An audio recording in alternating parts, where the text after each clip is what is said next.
بسم اللہ الرحمن الرحیم۔ اس رب رحمان نے یہ اصول بنائے کہ زینت کا اظہار نہ کریں مگر ایک خاص حلقے میں۔ اس حلقے کے افراد کی بھی وضاحت آگے آ رہی، اور دوسری طرف یہ کہ اگر خواتین نے اس حلقے سے باہر نکلنا ہو، گھروں سے باہر جانا ہو، تو اپنے آپ کو ڈھانپ کر لپیٹ کر نکلیں گی۔ جب عورت کے ڈھانپنے اور لپیٹنے کی بات آتی ہے تو سب لوگوں کو بڑا عجیب لگتا ہے۔ دیکھیے، آپ پھل کھاتے ہیں، کون سا پھل ہے جو اللہ تعالیٰ نے بغیر ڈھانپے آپ کے پاس بھیج دیا؟ ہر پھل کو کتنے خوبصورت انداز میں اس مولا نے ہمارے پاس بھیجا، اور وہ اپنے اپنے غلاف، اپنے اپنے پردے کے اندر ہی اچھے لگتے ہیں۔ مثال کے طور پر آپ دیکھیے، اگر کیلے کے اوپر سے اس کا چھلکا نہ ہوتا، یوں ہی وہ یعنی اسی فارم میں جیسے اندر ہوتا ہے، اگر اسی فارم میں باہر ہوتا تو بھلا اس فارم میں ہمیں مل سکتا؟ اس کی نرمی، اس کی نفاست، سویٹنس، اس کا ٹھیک رہنا ممکن ہوتا؟ یہ سب غلاف، پردے کی برکتیں ہیں۔ اگر آپ دیکھنا چاہیں اصول اس کے پیچھے کیا ہے، جہان میں اصول یہ ہے، اور یہ سب لوگ سمجھتے ہیں چاہے مومن ہو یا کافر، جو چیز جتنی قیمتی ہوتی ہے اس کو اتنا ہی زیادہ چھپا کر رکھا جاتا ہے۔ مثال کے طور پر آپ دیکھیے، جیسے انگور کا چھلکا ہے نا، کتنا نرم و نازک سا، سافٹ، اللہ نے اس کی نیچر ایسی رکھی ہے، لیکن انگور زیادہ عرصے تک سروائیو نہیں کر سکتا، رہ نہیں سکتا۔ اسی طرح سے آپ پھلوں کے چھلکے نارملی دیکھتے ہیں تو پھلوں کے چھلکے نفیس، نازک اور بہت تھن ہوتے ہیں، لیکن جس پھل کے ضائع ہونے کا خدشہ ہو، اللہ تعالیٰ انہیں کئی کئی کورز میں لپیٹ دیتے ہیں۔ جیسے انار ہے، انار کے دانے کیسے اندر لپٹے ہوئے ہوتے ہیں، دانا دانا محفوظ کر کے وہ رب ہمارے تک پہنچاتا ہے، ایک ایک دانا، اوپر کیسے لیئرز ہوتی ہیں، پھر باہر کی طرف کیسا چھلکا ہوتا ہے۔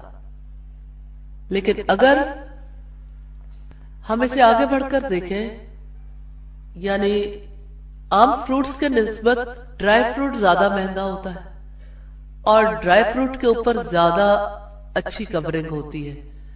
جیسے بادام ہے، اس کا اندر کا چھلکا دیکھیں، پھر ہارڈ چھلکا دیکھیں جو باہر کی طرف ہوتا ہے، زیادہ اچھے طریقے سے محفوظ کیا نا۔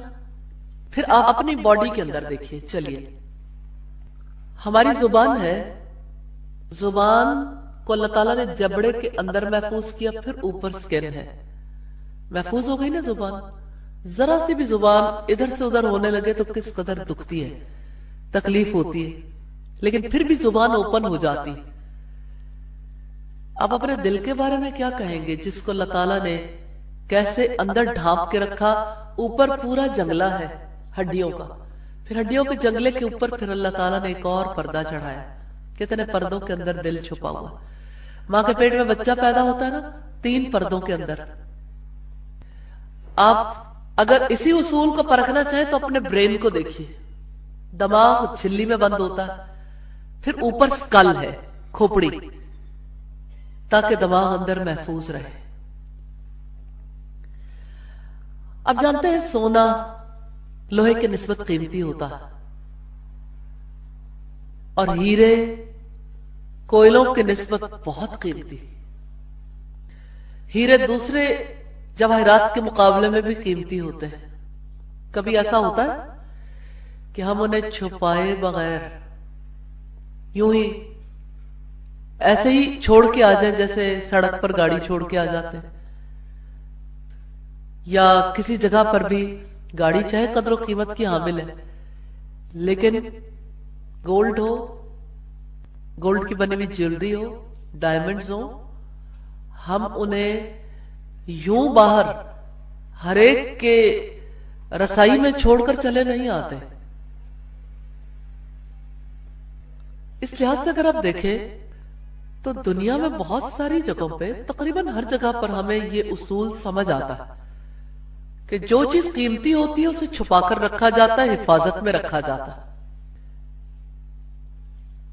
میں اپنی پیاری بیٹیوں سے، اپنی بہنوں سے جو بات کہنا چاہتی ہوں وہ یہ ہے، آپ کی قدر و قیمت آپ کے مالک کی نظر میں دنیا کی ان ساری چیزوں سے بہت زیادہ ہے۔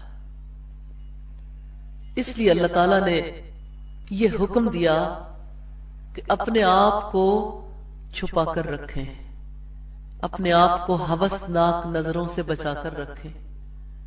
اس لیے اللہ تعالیٰ نے، ہمارے مہربان مولا نے ہمارے لیے یہ طریقہ کار بنایا۔ اس میں ہمارے لیے خیر ہے، شر نہیں ہے، اس میں ہمارا ہی فائدہ ہے۔ ذرا ایک لمحے کے لیے دیکھیے، وہ پیچھے کون ہے جس نے ہماری بیٹی کو پیٹرول پمپ پہ کھڑا کر دیا، ایک ایسے لباس میں جس لباس میں ہر مرد اسے دیکھے، جتنا جی چاہے دیکھے، وہ جسم جس کو دیکھ کر شوہر کی نگاہوں نے سکون حاصل کرنا تھا، اب ہر فرد اس مقام پر آ گیا۔ یہ عدل تو نہیں ہے، انصاف تو نہیں ہے کہ ہماری بیٹی کسی کاؤنٹر پر کھڑی ہو، کسی ڈپارٹمنٹل سٹور کے کاؤنٹر پہ، کسی بس اسٹیشن پہ، کسی بس میں، کسی جہاز میں، ہوسٹس کے طور پر، کہیں سیل گرل کے طور پر، کہیں سیکٹری کے طور پر، کہیں کسی اور جاب کو کرتے ہوئے یا بزنس کو کرتے ہوئے، جہاں اسے براہ راست مردوں کے ساتھ اس کا انٹریکشن ہوتا ہے اور پھر وہ سب کے سامنے علل اعلان رہے، تو اللہ بہت حیا والا ہے اور 70 ماؤں سے بڑھ کر محبت کرنے والا ہے، اور اللہ سے بڑھ کر کوئی غیرت مند نہیں ہے۔ اس رب نے، اس مہربان مولا نے یہ حکم دیا ہے، نگاہیں بھی بچا لو ورنہ دل بہت تکلیف میں آئے گا، کیونکہ نگاہ کا اثر براہ راست دل پر ہوتا۔ اپنی شرمگاہوں کی حفاظت کرو ورنہ عقل میں فتور آ جائے گا، کیونکہ انسان سکون والی زندگی بسر نہیں کر سکتا۔ اپنی زینت کا اظہار نہ کرو ورنہ تمہاری قدر و قیمت پر حرف آئے گا، اور اپنے آپ کو اوڑھ لپیٹ کر ڈھانپ کر رکھو اور اپنے اوپر نظریں پڑنے کے کھلے اختیارات دوسروں کے ہاتھوں میں نہ دے دو۔ اوڑھ لپیٹ کر رکھو، قیمتی بناؤ کہ تم دنیا کی قیمتی ترین متاع ہو، قیمتی ترین چیز ہو۔ اللہ کے رسول صلی اللہ علیہ وسلم نے فرمایا، تمہاری دنیا سے 2 ہی چیزیں ہیں جو مجھے بے حد محبوب ہیں، ایک خوشبو، دوسرے عورت، اور نماز تو میری آنکھوں کی ٹھنڈک بنائی گئی۔ اسی وجہ سے نبی صلی اللہ علیہ وسلم نے عورت کو اتنے حقوق دلوائے کہ اس دور کے مرد اپنے آپ کو انتہائی متاثر سمجھنے لگے تھے۔ جیسے حضرت عمر نے اپنی بیوی سے کہا تھا کہ جب سے ہم لوگ مدینہ آئے آپ لوگ ہمارے سامنے زبان کھولنے لگ گئی۔ انہوں نے فوراً کہا